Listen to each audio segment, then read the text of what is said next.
This morning, President Trump announced that he was federalizing the DC Police Department and also sending in National Guard to support further policing in the District of Columbia. This move, while unprecedented, is not unexpected. In April, President Trump issued new policy guidance that anticipated what would later be his taking control of the National Guard and of local police departments in ways that is very troubling. I did an explainer about this when that policy was issued in April, and I'm reposting it here because particularly what I say at the end, so please stay and watch the whole thing, lays out what's exactly happening now and why we ought to be worried about it. This kind of creation of a national police force and a national army through the National Guard, federalizing the National Guard, is something we ought to be very concerned about and keep an eye on. Hi, it's Catherine Franke. It's April 29th, and yesterday President Trump issued several executive orders. There's one I want to draw our attention to in particular because I think what it's doing is putting into place some of the pieces that the president might want to use later if he were inclined to declare martial law. And aggressively police protests as he's ratcheting up his policies, and we come to the streets to protest them. This particular executive order is called Strengthening and Unleashing America's Law Enforcement to Pursue Criminals and Protect Innocent Citizens. So what the executive order does is bring a whole lot of resources, legal indemnity, legal resources, etc., to local law enforcement, domestic law enforcement capacity. Two things I want to highlight. One is Section 2, which says that the U.S. government is going to commit itself through the Attorney General to the expanded indemnification of police departments and policing. Two parts of that. One is that they're going to commit resources to defending police departments and individual police officers. And I think what's going on here is that basically Trump extorted hundreds of millions of dollars of free legal labor from huge law firms recently. And he's going to call on that promise, that agreement, and have law firms defend police departments and police officers, make sure they're there as their good lawyers when they commit unconstitutional and otherwise illegal acts. Another part of this is a call to Pam Bondi, the Attorney General, to basically walk away from consent decrees that have been entered into over many, many years across the country with police departments where they've been found to have been engaging in unconstitutional and illegal acts, largely discriminatory, excessive force, those kinds of things. Policing black people more than other people, tasing, shooting without any justification or probable cause, citizens and others. The executive order calls for the Attorney General to agree to walk away from those agreements. So this gives basically a hall pass to police departments. Do what you want. You don't have any oversight anymore. We're not going to enforce the Constitution relative to what you're up to. That is worrisome. It should worry all of us. But the second piece, big piece, is Section 4, where the president says we're going to bring many, many more federal resources and assets to domestic law enforcement efforts of basic criminal activity, or what they would declare as criminal activity. Now, there's a law that was passed in 1878, the Posse Comitatus Act. And what that law says is that the U.S. military may not be used to do domestic law enforcement actions. Can't be used as cops, domestic cops. Why? In 1878, there was a worry that the federal military would be used to enforce the new form of slavery in the South, Jim Crow segregation.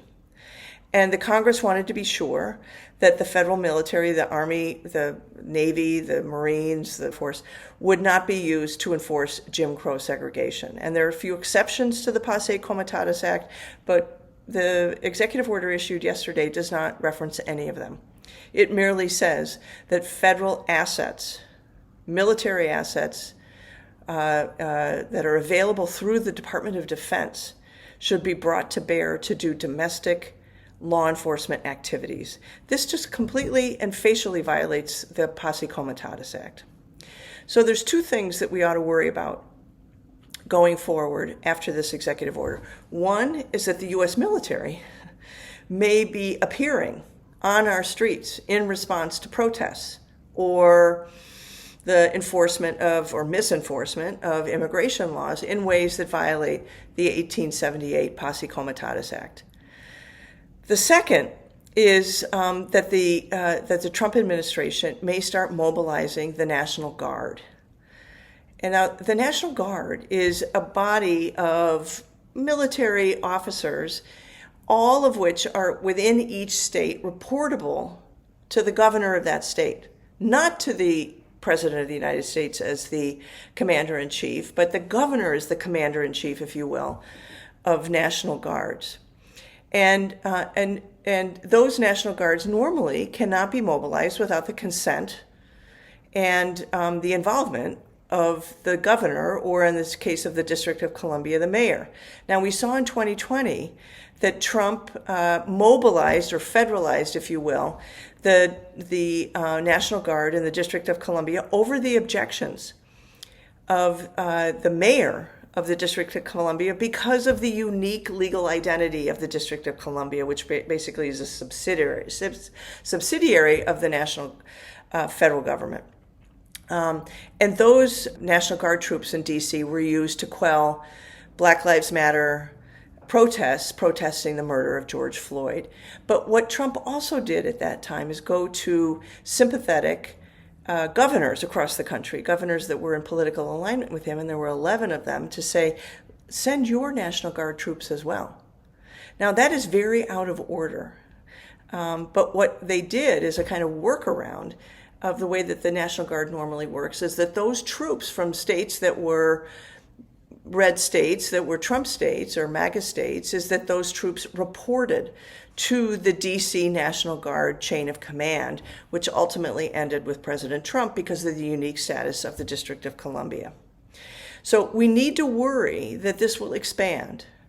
Not only will the federal military be mobilized, but that in states that have Trump supporting governors, and there are a number of them, that they will allow their National Guard troops to report to the District of Columbia National Guard in terms of chain of command, but show up in states like New York, Connecticut, Illinois, California, states that have Democratic governors.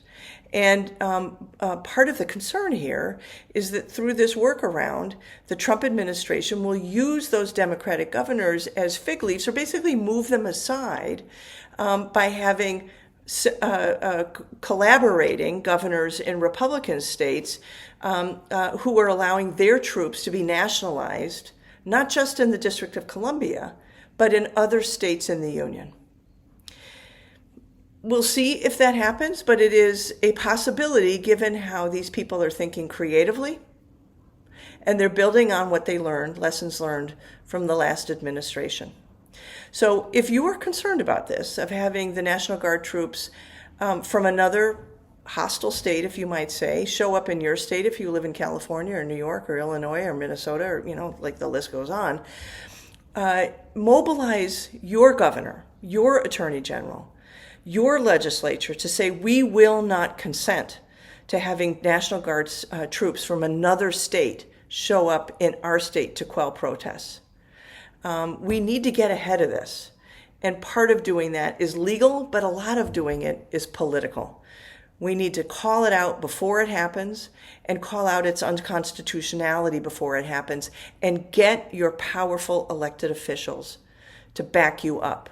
That's why going to the governor, attorney general, and legislators is critically important. Okay, that's it for today, other than to say, go Cubs.